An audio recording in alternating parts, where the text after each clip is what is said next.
So what we have here is kind of like the first design that I started out with that really inspired more of the style that I wanted to go with. To me this looks kind of Mongolian. It's a style, it's not a tent, but has some, I think it has some really Eastern influences with how the roof looks, but it kind of looks like one of those Genghis Khan hats, if you know what I mean. You might have seen an image of Genghis Khan with having a sort of pointy hat on. This roof looks like such a hat. That's why I primarily think it's kind of Mongolian, I guess. And yeah, this is the first design that I started out with. I wanted to do a roundhouse, so this kind of started everything. So after the first house, I thought I want to do a rectangular house in the same style. So on the end of the building, you can see the same side elements as you saw on the roundhouse on the sides, to keep the pattern alive. And other than that, I used the same kind of the same building blocks. And because this is a rectangular house, like the curve is really strong, really fantasy-ish, and I put wood on top of the thatch as a suggestion that this is to weigh down the thatch so that it doesn't slide off or such. I don't think usually these wouldn't be visible, but I thought I'm going to make fantasy theme anyway, so I'm going to do this creatively like I want to. So I did it, and we're looking at a veranda, or how you call it, a porch. So again we're looking at a house, and this one is again very different because I'm trying to combine the circular and the rectangular house in an other fashion. I'm doing this in other places as well in a different fashion because these rectangular and circular house were my two base models, and I'm just going to make a variety based upon this. I'll show some more designs of houses or builds. They can serve a multitude of functions. Okay, this is yet another house variation. I think I'm kind of afraid I overdid it on this one. It is a bit too bulky. It's not kind of in line with the rest of the style in my opinion. Nevertheless, this could serve some kind of a like a chieftain's house, or like the mayor of the town. This is just something bigger. I can probably turn it into a cafe bar slash thing. It can serve again a multitude of purposes. So this is the first professional house. Well, it's not a house, it's for a profession. This is the butcher of the town, and this being kind of flying fish themed, I thought these people fish. But of course it's kind of bigger fish because the whales are big as well. And this is like a processing place. The netherrack is supposed to look like meat. That one is being processed. We have some redstone with redstone on top of it, redstone ore, kind of suggesting blood. This is like a fish being hung up by the tail to let the blood drain out on the ground.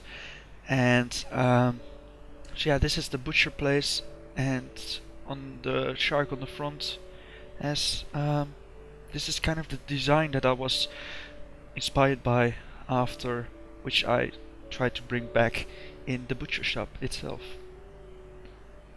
Okay, so we're now looking at the lighthouse design. I can't say very much about it. Again, I used the curvedness above the windows using the same element that I try to do in the other buildings as well. And because this is such a high building, it has several floors, to me this looks kind of really like sort of pagoda thing, but then in this style. This is what it personally reminds me a lot of. And on the roof we have oxidized copper or oxidized bronze, I'm not sure which one it is. This is a block that was designed by one of the Noxu texture pack artists. This is the Lens of Sarah custom texture pack, an edit of Don Smith's. And as far as I know, it's only in this texture pack. And yeah, I chose to do the roof in this block because it is so different, and I wanted to make the lighthouse stand out because it's like one of the most advanced buildings.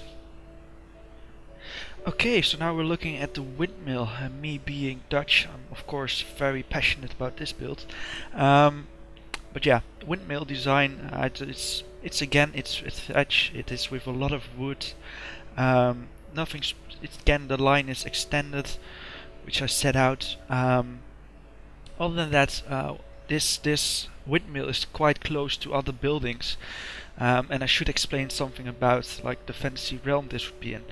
I'm thinking these whales feed on pollen instead of krill, so organic matter instead of what is it? Meat?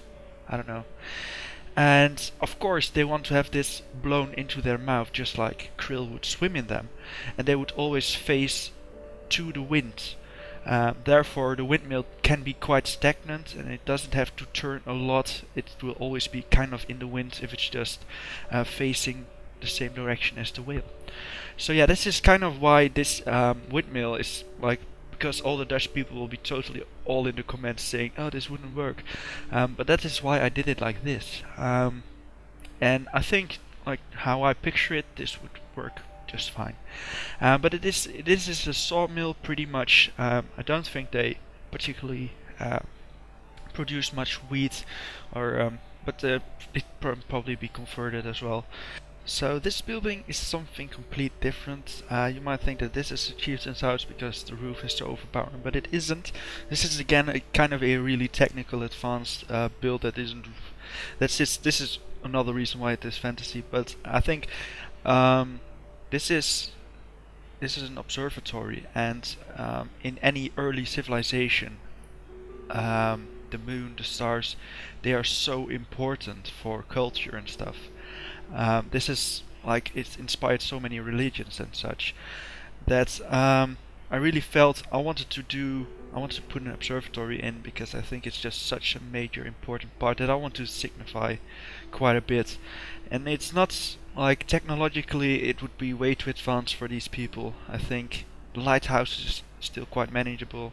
Well, maybe that's one too modern as well. It's not that in line, but I really wanted to put this in, so I did. This is my creative liberty as a builder. Okay, so now more about the daily life of these people. I'm thinking these live on the back of a whale, and how I picture this realm. I think this planet that they are on, it sustains life, but it has a very long seasonal period. If like one half of if the planet is in a winter cycle, it will pretty much completely kill off all life forms, because it's taking so long, and it will be like really permafrostish. But then again, on the other half of the world, it's like hot and tropical, and like what the most life forms that would really flourish here are ones that can move. So a giant whale, they can fly. Wow, it can spectacular. It can move with the cycle of the seasonal cycle, and as I said, it feeds on pollen instead of krill. And these trees, because seeds can survive so much, whenever it's just warm enough for stuff to grow, it can. So there will always be, wherever these whales go, there will always be a nice temperature, and so this creates like a stable environment for these people to live on the back of these whales. Basically, just building on the back of these whales, getting a symbiotic relation with them, like is their future, and like this is also why there's so much growth on this whale. Pretty much, the wood is required, but if there's too much wood on the back of, it's required for the people, of course, but if there's too much wood on the back of the whale, this would of course bog the whale down. It might eventually even die if it's like too much biomass. But so yeah, basically the humans keep the whale, sustain the whale, and the whale sustains the people. So it's really a symbiotic relation between these people and these animals, these creatures. And yeah, they can also, because it must be a very moist planet, tropical, and that's why stuff will grow really quickly. And this sort of makes for a stable relation between these animals, and of course at some point these whales would die as well. I think they can get pretty old in real life as well if you don't kill them. But yeah, these houses or these towns are always semi-permanent because eventually a whale would die. So yeah, this is also why these houses aren't that permanently built. At some point you would just have to say, oh well, this one won't last that long anymore. And so yeah, that's kind of the idea behind this realm. And this, what we're looking at is this large wooden stuff that sticks out. This is kind of the dock for where they could dock for transportation stuff and such, and that will show more in the next shot. Okay, now we're looking at different sea creatures. These are dolphins. They're a bit malformed. I used Binfox to make these sea creatures. It is a 3D to schematic conversion tool, and these dolphins were a little bit too fiddly for it to transport correctly. Anyway, the idea behind these dolphins are they would use them for hunting and transportation stuff, because there can't be one whale and these people need a way to interact with other villages on everywhere. So they would need a quicker animal, and dolphins would be hunters in this case, whereas a whale is just slow and it feeds on like this organic matter that will blow in its mouth. The whale would hunt, or the dolphin would hunt for smaller fish and feed on them. So they would use these for hunting and for transportation quick, and because also like dolphins are so smart, it'd be awesome for that. And what could be more endearing than a giant whale calf? Like, I can't imagine anything. Now, I also wanted to support the idea that there's a big whale which is for a big town, and there's smaller whale calves, because of course they would work as same with whales on Earth. And this, I want to stick one or two probably one smaller house on top of this, and make it like a less advanced civilization like the bigger one, but then like swimming next to its mother. And so yeah, that is kind of also to support like the lore that I came up with for this fantasy realm.